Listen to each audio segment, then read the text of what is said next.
House of Dragon Season 3ကတော့စလာတွေက အမေကိုကစ်ဆုပ်နေပါပြီ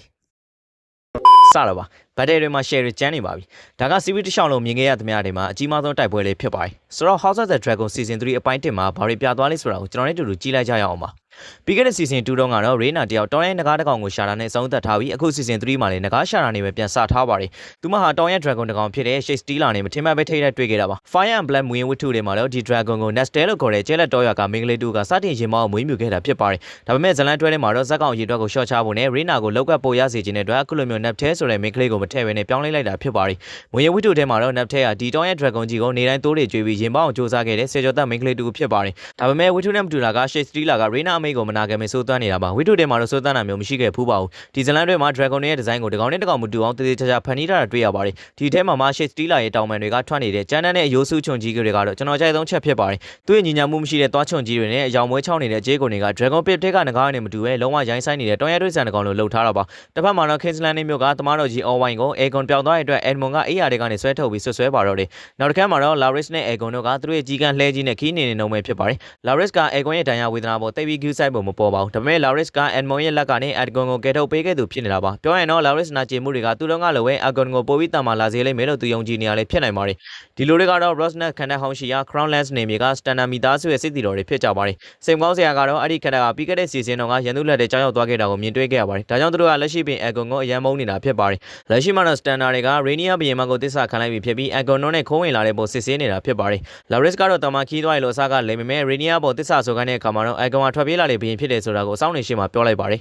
်ဒီလူက Rhaenyra ရှိမှသစ္စာမဆိုနိုင်တာကတော့သူက Aegon Targaryen ဖြစ်နေလို့ပါပဲလို့ပြောချလိုက်ပါတယ် Dragonstone ဘက်ကိုပြန်ကြည့်အောင်ပါ Rhaenyra က Kingsland မြို့ကိုငြိမ်းချမ်းစွာအန်နီမေဆိုတဲ့ Alicent နဲ့ကန့်လန့်ချက်ကိုပြေဝယုံကြည်နေပါတယ်ဒါပေမဲ့သူမရဲ့တိုင်ပင်ခံအဖွဲ့တွေကဘသူကမှတော့ဒါကိုမြုံကြပါဘူးဒါကဖြစ်နိုင်ခြင်းမရှိတော့အောင်ကိုကောင်းလွန်းတဲ့ကန့်လန့်ချက်ဖြစ်နေလို့ပါဒါပေမဲ့ Alicent ဟာစစ်ပွဲကိုဆုံးသက်ပြီး Rhaenyra ကိုဘင်းမဖြစ်တဲ့နန်းတင်မို့တကယ်ပဲရိုးရိုးသားသားစူးစမ်းနေတယ်ဆိုတာကို Rhaenyra တူတွေကပဲနားလည်နိုင်မှာ Jace ကတော့အခုပိုင်းထဲမှာ Rhaenyra ရဲ့ဆုံးဖြတ်ချက်ကိုကန့်ကွက်ဝေဖန်လိုက်ပါတယ်သူမဘက်ကဘင်းမဖြစ်သတ်မှတ်ထားကြပေမဲ့ဒီလူတွေကဘသူကမှ Rhaenyra ကိုဘင်းမတပါလို့ရိုးရိုးသေးသေးတလေးတစားဆက်ဆံခြင်းမရှိပါဘူးအဲ့ဒီနောက် Rapki နန်းတော်မှာတော့ Alicent ဟာဘရင်ထံမှကိုအခါစားဝင်ဖို့စိတ်ခေါ်ချက်ခံခဲ့ရပါတယ်သူက Aegon ရဲ့အိတ်ဆောင်ဘက်ကိုဥတီသွားခဲ့ပေမဲ့ဘရင်တော်ဆောင်အခုလိုပြောလိုက်တဲ့အခါမှာတော့သူမရဲ့မျက်လုံးထဲမှာထိတ်လန့်သွားတဲ့အရေးအယောင်တွေကိုမြင်တွေ့လိုက်ရပါတယ်အဲ့ဒီနောက် Edmond တယောက်အတမလင်းပေါ်မှာဓာတ်တစ်ချောင်းကိုကင်ပြီးထိုင်နေတာကိုတွေ့လိုက်ရပါတယ်ဒီမြင်ကွင်းရပထမ season တော့က Denmon ကိုစတင်မိတ်ဆက်ခဲ့တော့တထရာလေးတူညီနေပါတယ်ဒါပြင် Edmond နဲ့ Denmon ကြားကဆင်လူတဲ့အချက်ကတော့ Edmond ဟာ Aegon ရဲ့ဓာတ်ကိုကင်ဆောင်ထားပြီး Denmon ကတော့ Targaryen မိသားစုရဲ့ဓာတ်တစ်စင်ဖြစ်တဲ့ Death Sister ကိုကင်ဆောင်ထားတာပဲဖြစ်ပါတယ်အခုခါမှာ Edmond က Alicent ကိုသူ့ကိုဖြစ်သူကနန်းဆွန့်ခဲ့တာလို့ပြောတဲ့အခါသူမအနေနဲ့ဒါကိုပြေဝမယုံကြည်ဘူးဆိုတာကိုမျက်နှာမူရရသိတာပါတယ်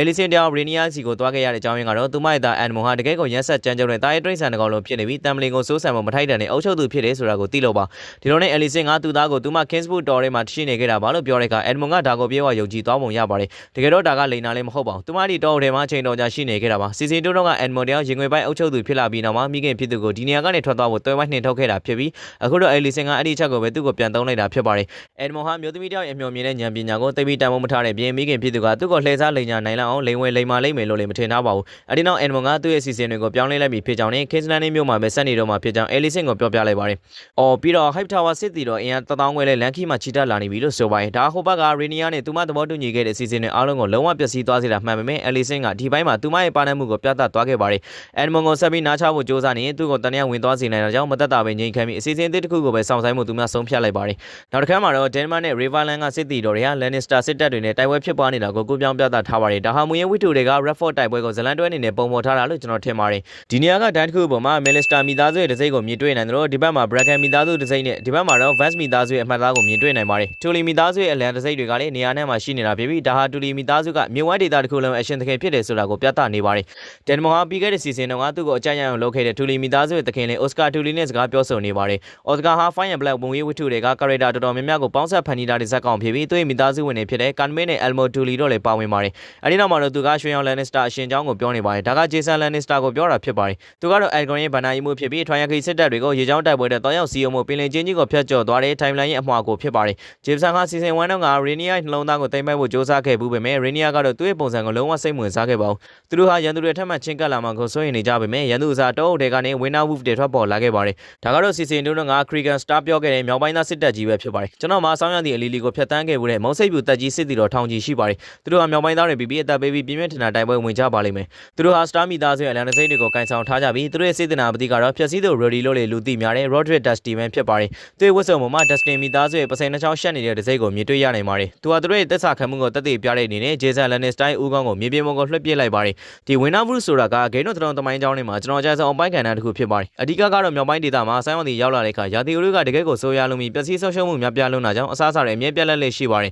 အဲ့ဒီခါမျိုးမှာသူတို့ကသူတို့ရဲ့မိသားစုတွေစားစရာဖူလုံစေဖို့အတွက်နှင်းတွေကြားတဲ့တိုးဝင်ပြီးစောင်းရသည့်ရက်ဆက်ကြမ်းကြုတ်မှုကိုအသက်ဆုံးရင်ဆိုင်ခဲ့ကြတာဖြစ်ပါတယ်ဒါကြောင့်ဒီတက်ကြီးရွယ်ဦးမျိုးသားတွေကတိုက်ပွဲတက်ကြုံရင့်ကျက်နေကြပြီးသားဖြစ်သလိုသူတို့ဘဝရဲ့အဆိုးရွားဆုံးအခြေအနေတွေကိုလည်းကြံ့ကြံ့ခံကြော်ဖြတ်လာခဲ့ကြသူတွေဖြစ်ပါတယ်အခုကတော့သူတို့ကဘီယမကြီးတွေတိုက်ပွဲဝင်မှုရောက်ရှိလာခဲ့ကြပါပြီအဲ့ဒီနောက် Green Hive Tower ကရွာသူလေးတူကိုစောရကတက်စော်ကားခဲ့တဲ့စစ်သားတယောက်ရဲ့ပြုမှုနဲ့ပတ်သက်ပြီးခရစ်စတန်ခိုးကိုတွားရောက်ရင်ဆိုင်တိုင်တန်းပါတယ်ဒါပေမဲ့ခိုးကတော့လုံးဝစိတ်ဝင်စားပါဘူးသူက Dragon ရဲ့ဆွမ်းသတ္တိကိုမြမထင်မြင်တွေ့ခဲ့ရတာဖြစ်ပါတယ်အခုဆိုရင်သူတို့တာမန်လူသားတယောက်ကအဲ့ဒီငကားကြီးတွေအင်အားနဲ့ရှင်ဘာမှမဟုတ်ဘူးဆိုတာကိုသူကောင်းကောင်းနားလည်သွားခဲ့ပါပြီဒါကြောင့်စေတနာပတိတူပြီးပြီးစီတီတို့တွေကိုစိတ်တက်ကြွအောင်တတိမွေးပြီးအားပေးမယ်စားသူဟာဒီတိုင်းထိုင်နေပြီးတိုင်းများတစ်ခုပေါ်မှာသူ့မိသားစုအလန်တစိတ်ကိုပဲစစ်ချယ်နေပါတော့တယ်တစ်ဖက်မှာတော့ Green Hive Tower ကသူ့ရဲ့ကောင်းပီတာမှုနဲ့တစ္ဆာတရားကိုတကယ်ကိုစစ်မှန်စွာယုံကြည်နေစေဖြစ်ပါတယ်ဒါနဲ့ Green Hive Tower ဆိုတာကအလက်စင်းရံမောင်ဖြစ်ပါတယ်နောက်တစ်ခါမှာတော့ Dragon Sea 3ဦးဖြစ်ကြတဲ့ Off-White, Huhammer နဲ့ Abdon တို့ဟာ Rhaenyra စီကနေနောက်ထပ်ညွှန်ကြားချက်တွေကိုထိုင်ဆောင်နေကြပါတယ်ပြီးခဲ့တဲ့ season တုန်းက Rhaenyra က Dragon တွေနဲ့ငကားစီးသူတွေပိုရှိခဲ့တာကြောင့်သူမ Targaryen မျိုးမစစ်တွေကို Dragon တွေကိုရင်ပေါအောင်စ조사ခိုင်းခဲ့တော့တတိယအုံးမှာပါအဲ့ဒီတုန်းကလူမျိုးကြီးတည်ဆုံခဲ့ရပေမဲ့ဒီနှစ်ယောက်ကတော့အောင်မြင်စွာရွေးချယ်ခံခဲ့ရပါတယ် Off က Absorb ပြေကရောက်လာပြီးသူ့မှာဘရင်သွေးပါဝင်တယ်လို့ပြောခဲ့တဲ့မိနက်ဖျားဆရာတယောက်အကြောင်းကိုထည့်သွင်းပြောဆိုသွားခဲ့ပါတယ်ဒီဆရာဟာ Melisandre လိုမျိုးပဲ Lord of Life ကိုကိုးကွယ်ယုံကြည်သူတူဖြစ်ပါတယ်ဒီလိုနဲ့သူတို့ရဲ့စကားပြောတဲ့ခန်းပြီးတော့ Shade Stealer ရဲ့ခါချတာကိုခံလိုက်ရ Rhaenyra စီကိုကူးပြောင်းသွားပြီးသူမ season 1နဲ့ season 2တုန်းက Dragon တွေကိုစိတ်ညစ်အောင်လုပ်ဖို့သုံးခဲ့ကြတဲ့ Valeria တချင်းကိုစတင်တီးဆိုပါတော့တယ်တစ်ဖက်မှာတော့ Alicent ကသူမချစ်ရဆုံးသမီးဖြစ်တဲ့ Helena နဲ့စကားပြောဆိုအောင်မှာ Helena က Edmond နဲ့ပတ်သက်ပြီးခုလိုပြောခဲ့ပါတယ်သူ Vega စီကိုစီးနေနိုင်ခဲ့ပြီးတဲ့နောက်မှာအကြောင်းရုံချင်းဆိုတာဘာလဲဆိုတာကိုမေးရသွားခဲ့တယ်ဒါပေမဲ့အခုတော့သူပြန်ပြီးသတိရသွားပါပြီပြီးခဲ့တဲ့ရာသီတုန်းက Helena သူ့ကိုပြောခဲ့တဲ့စကားတွေကြောင့်လည်း Edmond တယောက်အနေငယ်ကြောက်ရွံ့နေတာဖြစ်နိုင်ပါတယ်မင်းဟာဖျားသခင် God's Eye နဲ့မှာဝမ်းမျိုးချင်းခံရမှာဖြစ်ပြီးဘယ်တော့မှပြန်တွေ့ရတော့မှာမဟုတ်ဘူးကမ္ဘာပေါ်မှာတန်းရင်ဆောင်ကြီးမားဆုံးနဲ့အကျန်းကျော်ဆို Dragon ကြီးဖြစ်တဲ့ဘေကာကိုစီးနှင်းခွင့်ရပြီးနောက် Edmond ဟာသူ့ကိုယ်သူဘယ်သူမှမထိရတဲ့သူလို့ခံစားခဲ့ရတာပါဒါပေမဲ့ပြီးခဲ့တဲ့ရာသီတုန်းက Rhaenyra ရဲ့ Dragon တွေကိုမြင်လိုက်ရတဲ့အချိန်ကစလို့အဲ့ဒီခံယူချက်ကပြောင်းလဲသွားခဲ့ပါပြီအခုဆိုရင်သူဟာအင်အားမဲနေတယ်လို့ခံစားနေရပြီးဒါကိုသူတော်တော်ကြောက်နေတာပါဘာလို့လဲဆိုတော့သူဟာငယ်စဉ်ကလေးကအနိုင်ကျင့်ခံခဲ့ရဘူးလို့ဖြစ်ပါတယ်အခုတော့ Edmond ဟာသူ့အင်အားတွေကိုပြန်လည်ရရှိဖို့နီးလန်းရှာဖွေနေပါတယ်အဲ့ဒီနောက်မှာတော့ Corlys ကသူ့ရဲ့သွေးနှောသားဖြစ်တဲ့ Alim ကို Abjon ကထွက်တဲ့အရာတစ်မျိုးကိုတိုက်ပါတယ် Abjon က Edban နိုင်ငံရဲ့အကြီးမားဆုံးကျွန်းဖြစ်ပါတယ် Seasoning ဟာသူ့ရဲ့ဒဏ္ဍာရီစာနဲ့ခီးစင်တွေနဲ့ကဘာနန်းကိုရောက်ရှိခဲ့ပြီးသူ့ရဲ့နန်းဆိုင်ရာ Hive Tide စီကိုရတနာတွေကိုမြင်တဲ့တည်ဆောင်လာခဲ့တာပါအဲ့ဒီနန်းတော်ကြီးက College ရဲ့တရတ္တာကြိုးပမ်းမှုကိုကိုစားပြုတာဖြစ်လို့အရာကြီးမီးလောင်နေတာကိုမြင်လိုက်ရရင်တော်တော်လေးတင်းသွားမှာအမှန်ပါဒါကို College နဲ့မတည့်တဲ့လိုဟာဆိုတဲ့အမျိုးသမီးစစ်တီကဒီနန်းတော်ကိုဖျက်ဆီးဖို့ဦးစားပေးစီစဉ်ပါတယ်လိုဟာပြေတုပ်ဆောင်ထားတာကတော့ YouTuber ဖြစ်တဲ့ Abigail Thorne ဖြစ်ပါတယ်လိုဟာဟာမူရင်းဝိတုတွေက character တစ်ခုဖြစ်ပေမဲ့ဇလန်နဲ့ version မှာတော့နည်းနည်းပို့ပြီးတော့ထူးခြားဆန်းပြတဲ့ပင်ကိုစရာရှိတဲ့တိုင်ရိုရှိဇက်ကောင် Rachilio Redon နဲ့ပေါင်းဆက်ဖန်တီးထားတာဖြစ်ပါတယ်နောက်တစ်ခါမှာတော့ Shade Stealer က Rhaenyra အတွက်သားကောင်အသေးကောင်တစ်ခုကိုကင်မေးလိုက်တဲ့အချိန်မှာကျွန်တော်တကယ်ကိုအံ့ဩတသားဖြစ်သွားခဲ့ရပါတယ်ဒါဟာသူမက Dragon ကယုံကြည်လက်ခံသွားပြီဆိုတာကိုပြသတဲ့အမူအရာတစ်ခုဖြစ်ပါတယ်ဒါအပြင် Dragon ကြီးက Rhaenyra ရဲ့ပြုမှုတိုင်းလိုက်ပြီးဝါစာပြနေတဲ့ပုံစံလေးကိုလေကျွန်တော်တကယ်သဘောကျမိတာပါအဲ့ဒီနောက် Ottman Hive Tower ရဲ့စစ်တပ်တွေ Kingsland နဲ့မျိုးစီချီတက်ဖို့တဲ့အင်အားစုဆောင်နေတဲ့အခန်းကိုရောက်ရှိသွားပါတယ် Ottman ဟာ Otto Hive Tower ရဲ့အကိုကြီးရဲ့သားဖြစ်တာကြောင့် Otto ရဲ့တူတော်ဆက်ပြီး Alicent ရဲ့ဝမ်းခွဲမောင်နှမတော်ဆက်ပါတယ်သူ့ရဲ့ဘေးမှာတော့ Bob Jon Roston လိုက်ပါလာပါတယ် Ottman Hive Tower ရဲ့အစိမ်းရောင်စစ်တပ်ရဲ့နောက်ွယ်မှာတော့ပြီးခဲ့တဲ့ရာသီတုန်းကနမဲပဲကြားခဲ့ဘူးတဲ့ Alicent အငယ်ဆုံးသား Daeron ရှိနေပါတယ်ပြီးတော့အဲ့ဒီစစ်တပ်နဲ့အတူတွေ့ရမှာကအပြာရောင် Dragon နဲ့ Targaryen မင်းဖြစ်ပါတယ်ဝိထုတွေနဲ့မတူတာက Alicent ရဲ့သား Daeron က Targaryen တွေရဲ့ငွေရောင်စပင်အစားသူ့မိခင်ရဲ့နင်းညွန့်ညွန့်စပင်ကိုပိုင်ဆိုင်ထားတာပါဒါဟာသူ့ကိုစိတ်မလိုလာတဲ့သူ့ရဲ့အကိုတွေထံမိခင်ဖြစ်သူရဲ့ငင်းချမ်းတဲ့တဘာဝနဲ့ပုံမနီးစပ်ချိတ်ဆက်မှုရှိအောင်ကူညီပေးပါတယ်အဲ့ဒီနောက်မှာတော့တာဖြစ်သူကိုနားချဖို့စ조사နေ Alicent ကိုတွေ့ရမှာပါသူဟာ Aegon ထက်ပိုကောင်းကြောင်းနဲ့ Rhaenyra ရန်ကနေကယ်တင်မှုအစီအစဉ်ရှိကြောင်းပြောပြခဲ့ပါတယ်ဒါပြင်သူမဟာသူ့ရဲ့တမန်ထပ်ပြတ်သူဖြစ်အထင်ခံခြင်းနဲ့စိတ်ကိုတုံးချပြီး Kingsland မြို့မှာဆက်နေတာသူရဲ့ဘောကြောင့်ရဲ့ပြုမှုပဲဖြစ်တယ်လို့တွေးထုတ်ခဲ့ပါတယ်အဲ့ဒီနောက်မှာတော့ Tezlan တွဲလုံးမှာအဆန်းပြားဆုံးနဲ့ကြောက်စရာအကောင်းဆုံးအခိုင်နဲ့ရောက်ရှိလာပါတယ်အဲ့ဒါကတော့သူ့မိကိုသူပြန်နှမ်းလိုက်တာကြီးပါဒီခန့်မူလဝိထုတွေမှာမပါပါဘူးတစ်ဖက်မှာတော့ Uf တယောက်တောအုပ်ထဲမှာအပေါ်မှာသွားနေတော့စိတ်နဲ့ကြီးတကောင်နဲ့ထိတ်တိုက်တိုးပါတော့တယ်တမိုင်းကြောင်ရောက်စိတ်နဲ့တွေကစေတန်နဲ့မှော်နဲ့ပညာတွေသင်္ကေတဖြစ်ပါတယ်ဒါဟာ Riverland က Ace of Face ပေါ်မှာရှိတဲ့ Wave နတ်ပင်တွေကိုစောင့်ရှောက်တဲ့ Greyman တွေကတယောက်ဖြစ်ဖို့များပါတယ်ဒဏ္ဍာရီတွေထဲမှာတော့သူတို့ကအစိမ်းရောင်ရေပြားနဲ့တမင်ကြိုတွေရှိကြတယ်လို့ဆိုပါတယ်အဲ့ဒီနောက် Alice River ရောက်လာပြီးရိုးရိုးရှင်းရှင်းပဲမိတ်ဆက်လိုက်ပါတယ်သူကတော့ဆုံးမတယောက်ပါပြီးခဲ့တဲ့ season တုန်းက Harry Hawk ခန္ဓာမှာသူမဟာ Denmon ကိုအနာဂတ်မြင်ကွင်းနဲ့ပြသခဲ့ပြီး Riverland ကနေစားတွေကိုသူ့ဘက်ပါလောင်ကူညီပေးခဲ့သူဖြစ်ပါတယ် Emily ဟာအနာဂတ်နမိတ်အိမ်မက်တွေကိုမြင်နိုင်ပြီးတ တိရစ္ဆာန်တွေကိုစိတ်နဲ့ထိန်းချုပ်နိုင်တဲ့ Green Seer တို့ဖြစ်ပုံရပါတယ်။ဒါကတော့မူရဲ့ Game of Thrones နဲ့က Wolf တင်နဲ့ဆင်တူပါတယ်။ Green Seer တွေဆိုတာကလူသားတွေ Westeros တိုက်ပွဲကြီးဘက်ကိုမရောက်လာခင်ကတည်းကရှိခဲ့တဲ့ Channel of the Forest လိုမျိုးဖြစ်ပါတယ်။သူတို့ကမြောက်ပိုင်းသားတွေခုထိကိုးကွယ်နေစေဖြစ်တဲ့ Orgoth တွေနဲ့ဆက်နွယ်နေတာပါ။ဒါကြောင့်လေသူမဟာလောင်းနဲ့ရောက်လာတော့မယ်ဆိုတာကိုကြိုတင်သိနေတာဖြစ်ပါတယ်။သူဘက်က Daemon ကို Diane တွေကြောင့်ပြောပြခဲ့လို့ပဲ Daemon ဟာ Rhaenyra ပေါ်မှာသူ့ရဲ့သစ္စာရှိမှုကိုနောက်ဆုံးမှာခိုင်မာသက်သေပြခဲ့တာဖြစ်ပါတယ်။အဲဒီနောက် Vela က Triangle စစ်တပ်တွေ Garrett ပင်လယ်ကွေ့စီကိုခြေတက်လာနေပြီဆိုတဲ့သတင်းတွေကို Rhaenyra စီကိုပြေးလွှားရောက်လာပါတော့တယ်။ Rhaenyra ဟာတခြားလူတွေကိုအာဂိုဘီစစ်တိုက်ခိုင်းနေရတယ်ကိုစိတ်ပြတ်နေပြီမို့လို့သူမကိုယ်တိုင် Dragon စီးပြီးထွက်တိုက်ဖို့ပြင်ဆင်ပါတော့တယ်။ဒါပေမဲ့သားလေး Jace ကသူမကိုတားဆီးပြီးတကားပိတ်ကသူကိုယ်တိုင်တိုက်ပွဲတွေကိုသွားဖို့ပြင်ပါတော့တယ်။အဲဒီနောက်မှာတော့ Fire and Blood ဆောက်ဖက်ပရိသတ်တွေအကြီးစောင့်မျှော်ခဲ့ကြရတဲ့ပင်လယ်ကွေ့တိုက်ပွဲ Battle of the Goblet ကိုကျွန်တော်တို့နောက်ဆုံးမှာမြင်တွေ့လိုက်ရပါပြီ။ Thailand Lannister ကတော့ကျေးစားစစ်သားတွေကိုလိုခိုင်းတဲ့တဆိုးထိုးလုပ်တဲ့လောက်ရတွေကြောင့်သူတို့ကိုယုံကြည်လို့မရဘူးဆိုတဲ့တန်ဖိုးရှိတဲ့သင်ခန်းစာတစ်ခုကိုရရှိသွားခဲ့ပါတယ်။တစ်ဖက်မှာတော့ Rhaenyra ဟာသူမရဲ့ဝတ်စုံကိုဓာတ်နဲ့အစနာမကျဆွဲဖြဲပစ်လိုက်ပါတယ်။ဒီမြင်ကွင်းတစ်ခုလုံးမှာ Rhaenyra တယောက်တည်းကိုပဲကင်မရာ focus ဖြတ်ပြီးတော့ပြသထားပါတယ်။ဒါဟာသူမရဲ့သားဖြစ်သူနဲ့ဘင်းတော်ဆောင်နေသစ္စာဖော်မှုကြောင့်သူမဘယ်လောက်ထိလူတွေကြားထဲမှာအထီးကျန်နေရလဲဆိုတာကိုပြသနေတာပါ။အဲဒီနောက် Vermes နဲ့ Montempsa Dragon နှစ်ကောင်ဟာတင်မောတွေပေါ်ကိုပြန်တန်းတိုက်ခိုက်ကြတဲ့ပုံစံကတော့နောက်တစ်ပေါင်းများစွာကြာတဲ့အခါ Daenerys တယောက်Iron Flat တင်မောအုပ်စုကိုတိုက်ခိုက်မဲ့ပုံစံနဲ့ဆင်နူပါတယ်။စာအုပ်ထဲမှာလည်းဒီတိုက်ပွဲမှာ Dragon Sea ပါဝင်ပြီး Bella ကတော့မပါဝင်ပါဘူး။စာအုပ်ထဲမှာတော့ Bella က Jace နဲ့ဆေးဆက်ထားပေမဲ့ Jace ကမြောက်ပိုင်းကမျိုးသမီးတယောက်နဲ့ချစ်ကျွမ်းဝင်သွားခဲ့တာဖြစ်ပါတယ်။ဒါပေမဲ့ဇလန်တွဲထဲမှာတော့ဒီနှစ်ယောက်ကတကယ်ပဲပြန်လည်ချစ်ကြတယ်ဆိုတာကိုပြသခဲ့ပါတယ်။ဒါဟာစစ်ပွဲအတွင်းမှာငရွယ်ပြီးချစ်သူဖြစ်နေကြတဲ့ဇုံနေတွေထာဝရကွဲကွာသွားတာမှကိုမလိုလားတဲ့ပရိသတ်တွေအတွက်ရင်ကုန်စိတ်လှုပ်ရှားစရာပိုပြီးမြင့်တက်စေပါတယ်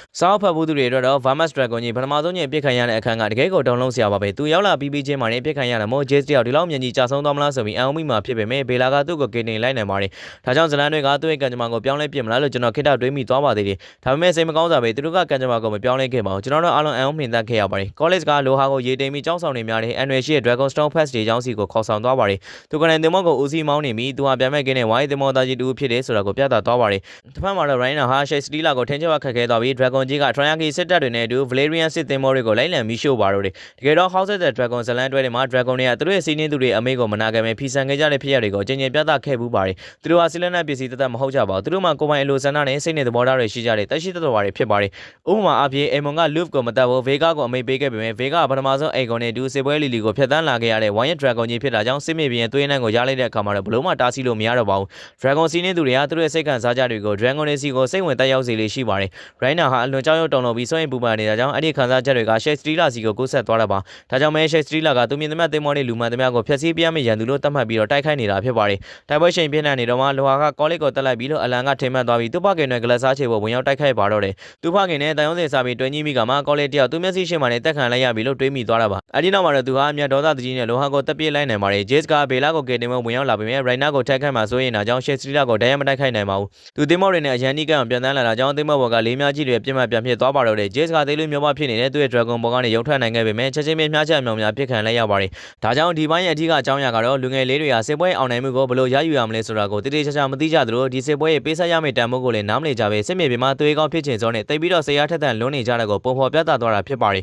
။ဒီလိုနဲ့ပဲတိုက်ပွဲကြီးကဝင်းနေစရာကောင်းတဲ့ပုံစံနဲ့ဆုံးသက်သွားခဲ့ပါတယ်။ Black Team အနေနဲ့စစ်ပွဲမှာနီးပြူအားရအောင်နိုင်ခဲ့တယ်လို့ဆိုနိုင်ပေမဲ့ဆုံးရှုံးမှုတွေကတော့ကြီးမားခဲ့ပြီးအဲ့ဒီအထက်မှာတမ်ပလင်းရဲ့အမွေခံနန်းလျာလေးပေါင်မြင်သွားခဲ့ပါတယ်။ Rhaenyra ဟာဒုတိယမြောက်သားတော်တရားကိုထပ်ပြီးမဆုံးရှုံးကျင်တာကြောင့် Jace ကိုသူမဘေးမှာပဲရှိနေစေဖို့အသေးအံစူးစမ်းခဲ့ပေမဲ့အခုတော့သူမဆုံးရှုံးလိုက်ရပြီဖြစ်ပါတယ်။ဘာပဲဖြစ်ဖြစ်ဒီပိုင်းကတော့တကယ်ကိုကောင်းလုံးပြီးဇက်ရှင်တွေလည်းတက်လို့ကြည့်ရတာတန်တယ်လို့ခံစားခဲ့ရပါတယ်။မိတ်ဆွေတို့ရဲ့အမြင်တွေကိုလည်း comment မှာပြောသွားပေးလို့ရပါတယ်။ကဲကြည့်ရှုပေးခဲ့တဲ့အတွက်အားလုံးကိုကျေးဇူးတင်ပါတယ်။